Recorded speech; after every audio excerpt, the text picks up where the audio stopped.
National security studies చైర్మన్గా ఉన్న రమేష్ కన్నిగంటి గారు. రమేష్ కన్నిగంటి గారు, మన డిబేట్ పాయింట్ ఏంటంటే ట్రంప్ మొన్నటి నుంచి అంటే ఈ కాల్పుల విరమణకు సంబంధించి మన భారత విదేశాంగ కార్యదర్శి మిస్త్రీ ప్రకటన చేయడానికి ఒక అరగంట ముందే ఒక ట్వీట్ చేసేసి నేనే ఇద్దరికి చెప్పా కాల్పుల విరమణకు ఒప్పుకున్నారు అని ఒక క్రెడిట్ తీసుకునే ప్రయత్నం చేయటం అనేది ఒకటి.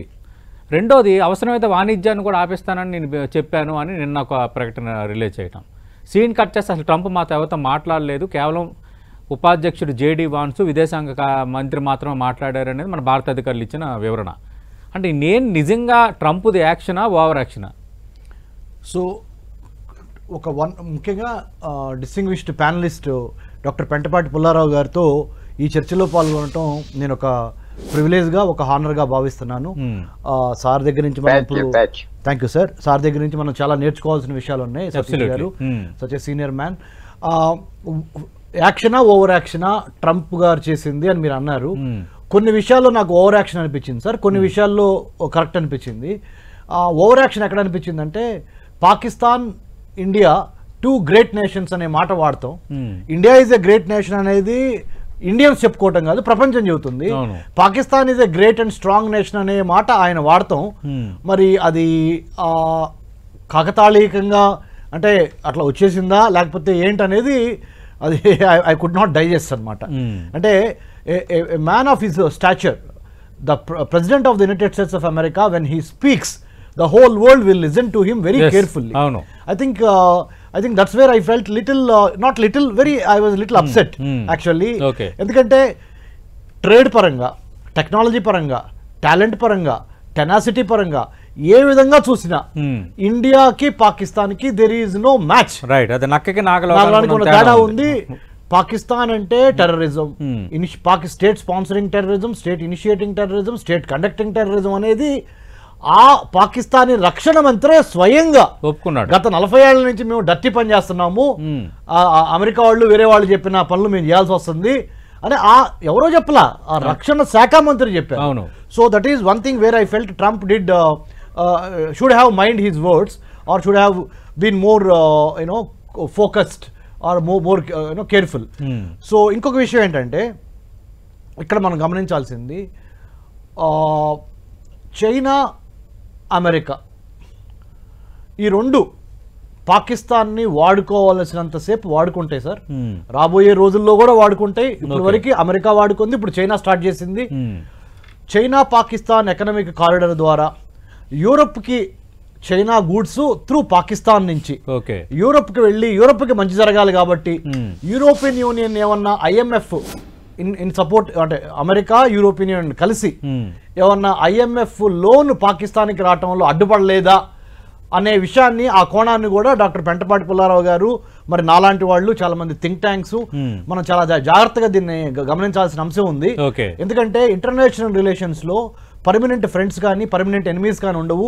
ఆ దేశం యొక్క ఇంట్రెస్ట్లే పర్మనెంట్ అనే నానుడు ఉంది కాబట్టి we have to be very careful not to believe completely the Americans, not to obviously we will never go to China, but even then India has to be self dependent, self independent in its own decisions అనే దాని మీద ఇక ఈ 21వ శతాబ్దంలో at least from 2025 onwards, India can take its decisions on its own, be it trade, technology, or eliminating terrorism, or promoting talent of any kind.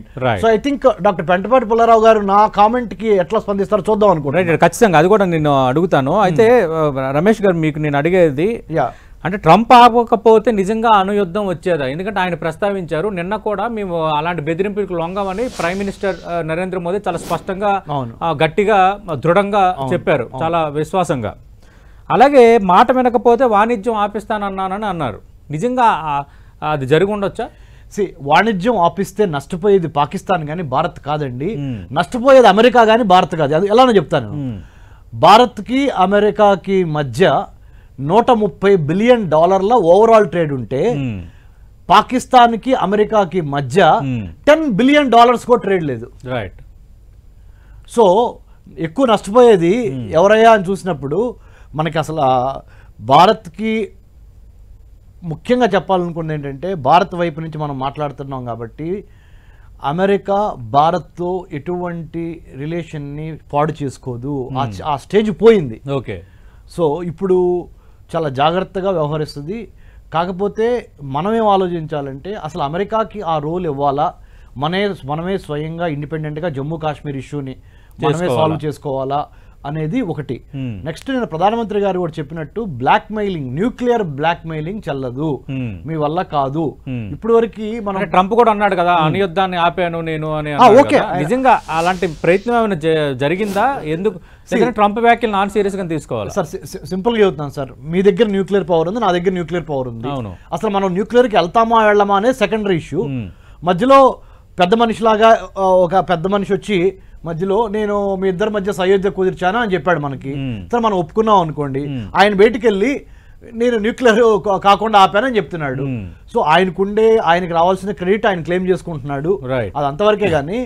But definite గా మనము పాకిస్తాన్కి ఉన్న న్యూక్లియర్ బ్లాక్ మెయిలింగ్ యాప్టిట్యూడ్ని we have to kill, and already we have killed it. Right. So వాళ్ళ దగ్గర ఆ deterrence capacity పోయిందండి. నేను స్పష్టంగా చెప్పాం కదా దేనికి బెదరము అని. అవును, అణ్వస్త్ర బెదిరింపులకు సహించము అని చాలా స్పష్టంగా.